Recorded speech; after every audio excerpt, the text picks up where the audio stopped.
The hive world was dead long before the Ultramarines set foot upon it. Its towers stretched toward the bleeding sky like broken fingers, jagged and blackened, their shadows cast across streets that writhed with chaos corruption. The air itself trembled with a dull, ceaseless hum, as if the warp had saturated every stone, every gutter, every ruined wall. Captain Titus marched at the forefront, his armored boots echoing against fractured ground, leading his brothers into a city that no longer belonged to mankind. The stench of ash and blood clung to the ruins, thick enough that even sealed armor filters could not fully banish it. Above them, crimson clouds churned like a sea of blood, twisting into shapes that seemed almost alive. Lightning forked through the sky without sound, illuminating spires defaced by jagged sigils of the dark gods. Each mark pulsed faintly, alive with a hunger that bled into the bones of all who saw them. The Ultramarines moved in silence, their discipline unbroken, even as the shadows lengthened and the whispers grew louder. Those whispers did not come from throats, but from the city itself. Broken walls murmuring in demonic cadence, shattered windows hissing like unseen serpents. It was as if the planet itself mourned what it had become. The descent into the hive was a march into horror. Once grand avenues that had been arteries of commerce and civilization now resembled veins clogged with filth. Rivers of black sludge and rotting bodies damming the way forward. Statues of saints stood broken and faceless, their shattered remains arranged into grotesque effigies of chaos. The ground was littered with skulls, piled deliberately into mounds that marked the dominion of the ruinous powers. Yet worse than the corruption was the silence between battles. Stretches of eerie emptiness where no enemy struck, only the oppressive weight of expectation pressing down on the Ultramarines. When the silence ended, it did so violently.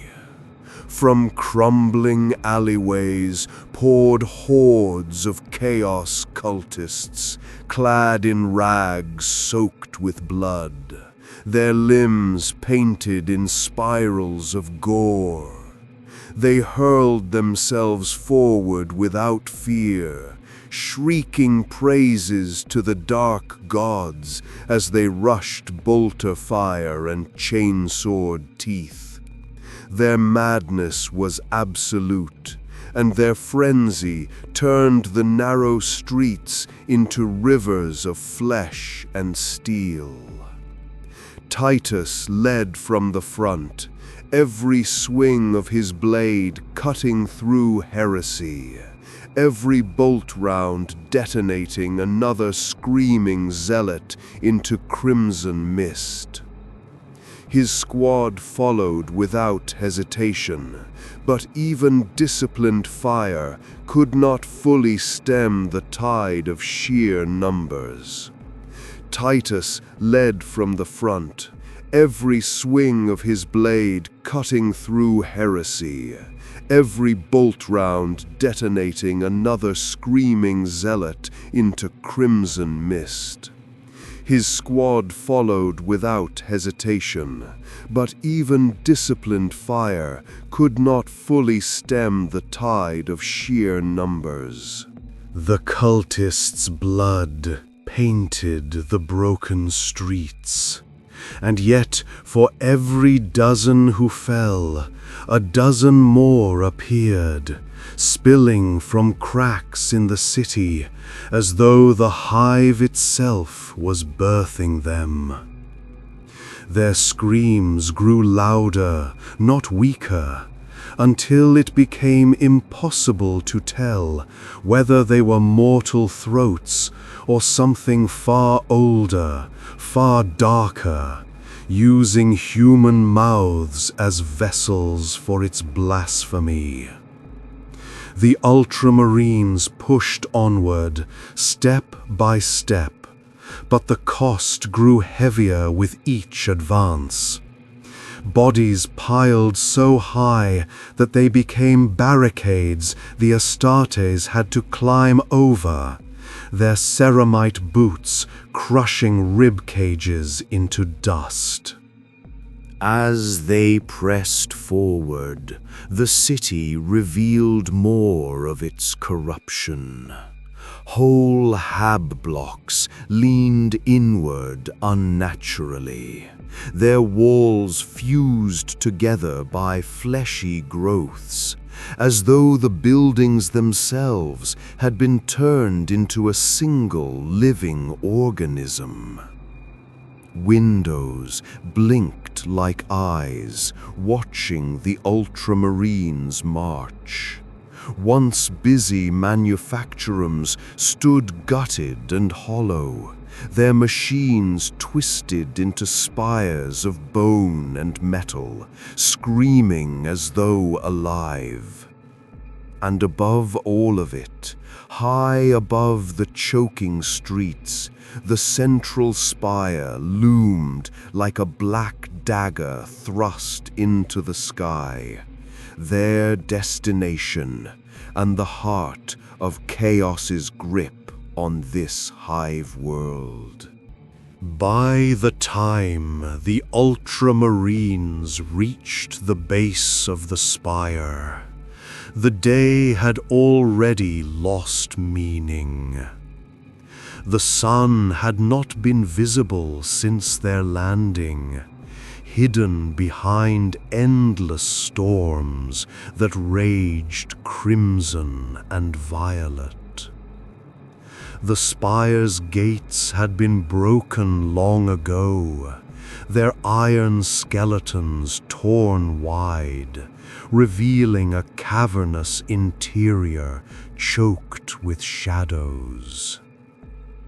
The entry hall was a cathedral desecrated beyond recognition. Where once imperial banners would have hung, there now stretched flayed skins stitched together into obscene mosaics. The marble floors had been reduced to black sludge, and the air shimmered with the stench of burnt offerings.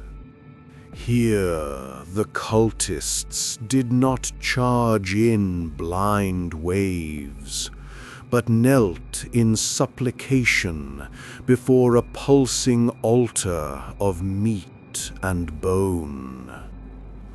At its center, a demon writhed half-born into reality, its form shifting between a horned beast and a serpent of endless teeth.